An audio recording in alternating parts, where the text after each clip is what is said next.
अस्सलाम वालेकुम स्टूडेंट्स। आज हमने अपने चैप्टर नंबर 9 का 9.3 टॉपिक स्टार्ट करना है, जो कि है superposition of the wave.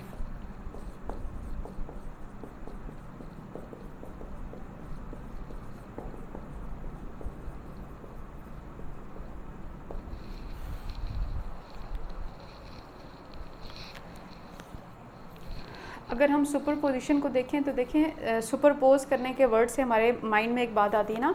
Superpose करना होता है कंबाइन होना, मिलना या मीट करना। तो ये जो प्रिंसिपल ऑफ सुपरपोजिशन है या जो सुपरपोजिशन ऑफ द वेव है, ये आपको ये बता रहा होता है कि जब दो या दो से ज़्यादा वेव्स आपस में कंबाइन करती हैं, ओवरलैप करती हैं, तो इनके कंबाइन करने के नतीजे में बाज़ दफ़ा जो रिजल्टेंट वेव होती है उसका एम्पलीट्यूड बढ़ जाता है, और बाज़ दफ़ा जो रिजल्टेंट वेव होती है उसका एम्पलीट्यूड कम हो जाता है। बाज़ दफ़ा बढ़ जाना, कम हो जाना, ये आस्ते आस्ते जब हम आगे बढ़ेंगे, जो हमारा नेक्स्ट टॉपिक है उसमें हम देखेंगे कि एम्पलीट्यूड कब बढ़ता है कब कम होता है।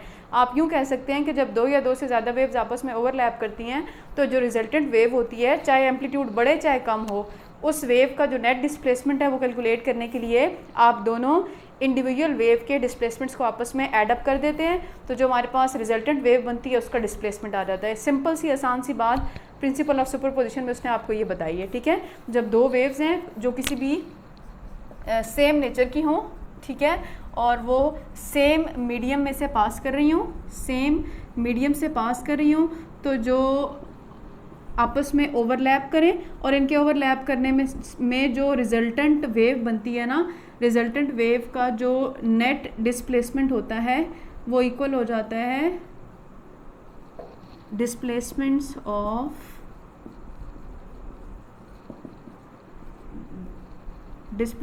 Of individual wave. ठीक है, यानी कि आपने जो इंडिविजुअल वेव होती हैं उनके डिस्प्लेसमेंट्स को आपस में ऐड अप कर लेना होता है, तो हमें जो है वो नेट डिस्प्लेसमेंट आपके पास मिल जाता है। ठीक है, मैथमेटिकली अगर हम प्रिंसिपल ऑफ सुपरपोजिशन की बात करें तो हम डिस्प्लेसमेंट को वाई एन कह दें, आर कह दें, आपकी मर्जी है। ठीक है, चले मैं वाई आर से रिप्रेजेंट कर देती हूँ कि रिजल्टेंट वेव का जो डिस्प्लेसमेंट है वो y1 यानी कि फर्स्ट वेव का displacement plus y2 plus y3 plus up to so on करते करते yn, यानी कि अगर आपके पास n नंबर ऑफ वेव्स हैं और आप उनको आपस में ऐड अप कर रहे हो, तो ऐड अप करने से जो आपकी रिजल्टेंट वेव बनेगी उसका आपको एम्पलीट्यूड मिल जाएगा। ठीक है, अगर हम प्रॉपर डेफिनेशन की बात करें तो वो आपसे कहता है when two or more waves having same nature passing through या ट्रैवलिंग थ्रू, आप कह सकते हैं, same medium overlap, then the total displacement of resultant wave is equal to sum of displacements of individual waves।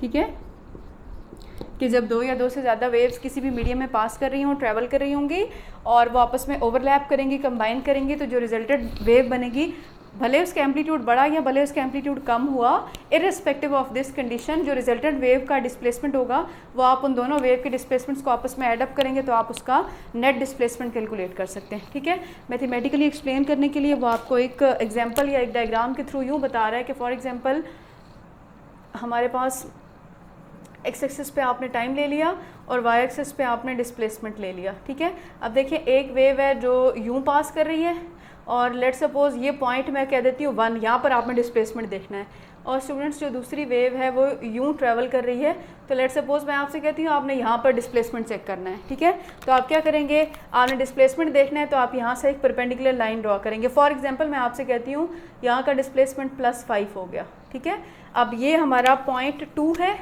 Second wave का। ठीक है, यहाँ से भी आप एक परपेंडिकुलर लाइन डिस्प्लेसमेंट एक्सिस पर ड्रॉ करें तो देखिए ये ओरिजिन से नीचे वाली तरफ लाई कर है ना, इसका मतलब है वैल्यू नेगेटिव में आएगी। मैं कह देती हूँ फॉर एग्जांपल अगर ये 0 था, यहाँ 5 था, तो ये इन बिटवीन आ रहा है तो -2.5 हो जाएगा लेट्स सपोज। ठीक है, आपने अगर रिजल्टेंट वेव का एम्पलीट्यूड लेना है तो मैथमेटिकली हमें उससे y1 + y2 लिखना होता है। अभी मैंने आपको मैथमेटिकल फॉर्म बताई है ना, इसका मतलब है yr रिजल्टेंट वेव का जो एम्पलीट्यूड है वो +5 प्लस वैल्यू y2 की -2.5 है, तो आप लिख लेंगे -2.5, तो हमारे पास आंसर आ जाएगा 2.5, यानी कि जो रिजल्टेंट वेव का एम्पलीट्यूड है स्टूडेंट्स वो हमें मिल जाएगा 2.5। ठीक है, इस टॉपिक में जस्ट आपको दो ही बातें पता होनी चाहिए जो ज़रूरी हैं। वो क्या है कि एक प्रिंसिपल ऑफ सुपरपोजिशन कहता क्या है या उसकी स्टेटमेंट क्या है, सेकेंडली प्रिंसिपल ऑफ सुपरपोजिशन की मैथमेटिकल फॉर्म क्या है, थर्ड अगर आपको कहीं भी डायग्राम में बना कर दिया गया हो तो आप कैसे रिजल्टेंट वेव का एम्पलीट्यूड कैलकुलेट कर सकते हैं,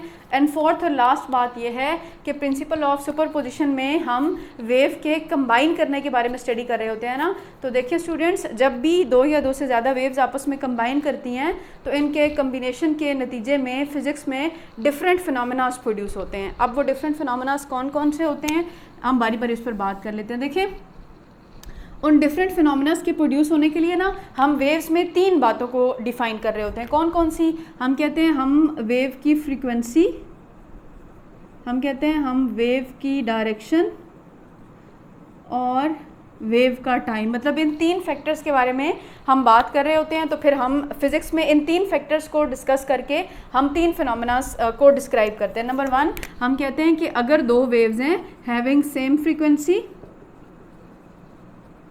ठीक है, travelling in same direction,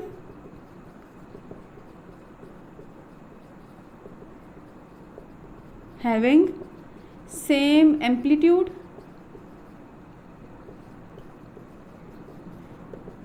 and time. अब मैंने एम्पलीट्यूड एंड टाइम दोनों क्यों लिखा है कि बाज़ बुक्स में टाइम लिखा होता है, बाज़ बुक्स में एम्पलीट्यूड का वर्ड लिखा होता है ना, तो मतलब दोनों चीज़ों का सेम होना चाहिए कि अगर कोई भी दो ऐसी वेव हैं जिन दोनों की फ्रीक्वेंसी भी सेम है, जो दोनों सेम डायरेक्शन में ट्रैवल कर रही हैं और दोनों का एम्पलीट्यूड भी सेम है, तो इन वेव्स के कंबाइन करने से जो रिजल्टेंट प्रोसेस बनता है उसको हम कहते हैं इंटरफेरेंस। ठीक हो गया। नेक्स्ट हम कहते हैं अगर दो वेव हैविंग सेम फ्रीक्वेंसी, ठीक है, सेम एम्पलीट्यूड लेकिन travelling in different direction, travelling in different direction, ठीक है, अगर वो डिफरेंट डायरेक्शन में ट्रैवल कर रही हैं स्टूडेंट्स तो इनके कंबाइन करने के नतीजे में जो फिज़िक्स में फिनोमेना बनता है that is known as stationary waves. ठीक हो गया। और थर्ड हम कहते हैं कि अगर दो waves having same amplitude, travelling in same direction, travelling in same direction, having different frequencies, तो इनके कंबाइन करने के नतीजे में फिज़िक्स में जो फिनोमेना बनता है that is known as beats. ठीक हो गया।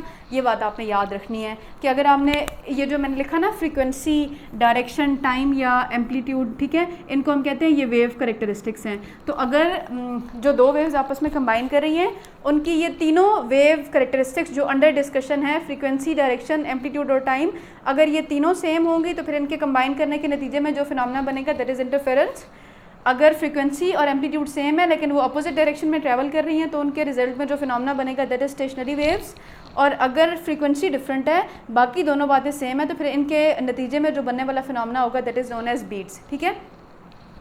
अब इन वर्ड्स की जगह पे ना फ्रीक्वेंसी, डायरेक्शन, टाइम या एम्पलीट्यूड की जगह पे बाज़ जगह पर ना waves coming from coherent source लिखा हुआ था। ठीक है। जब भी हम कोहेरेंट सोर्स की बात करते हैं ना तो हम कहते हैं कोहेरेंट सोर्स ऐसा सोर्स होता है जिसमें से निकलने वाली जो वेव्स होती हैं, डिफरेंट नंबर ऑफ़ वेव अगर किसी भी कोहेरेंट सोर्स में से निकल रही हैं तो उन तमाम वेव्स की सारी वेव कैरेक्टरिस्टिक्स सेम होती हैं। ठीक है। यानी कि अगर सोर्स कोहेरेंट है तो फिर उसमें से 3 या 4 या 10 या 12 जितनी भी वेव्स निकल रही हैं उन सब की फ्रीक्वेंसी, डायरेक्शन, एम्पलीट्यूड, टाइम, मतलब ये सारी जो वेव कैरेक्टरिस्टिक्स हैं वो सारी वेव्स की सेम होंगी। तो मतलब डिपेंड करता है कि आपके कोर्स में या आपकी बुक में कोहेरेंट सोर्स की बात लिखी हुई है या इन 3 वेव कैरेक्टरिस्टिक्स की बुनियाद पर हमने इन 3 फिनोमेनास को डिस्क्राइब किया हुआ है। सो बेसिकली ये हमारा प्रिंसिपल ऑफ सुपरपोजिशन था। एक आप इसमें डेफिनेशन याद कर लें, मैथमेटिकली फॉर्म देख लें या कैलकुलेट करने का तरीका देख लें, और लास्ट जो है वो प्रिंसिपल ऑफ सुपरपोजिशन हमें वेव के कम्बिनेशन के बारे में बताता है। तो वेव के कंबाइन करने से ये डिफरेंट जो फिज़िक्स में फिनोमेनास बनते हैं, ये फिनोमेनास आपको पता होने चाहिए।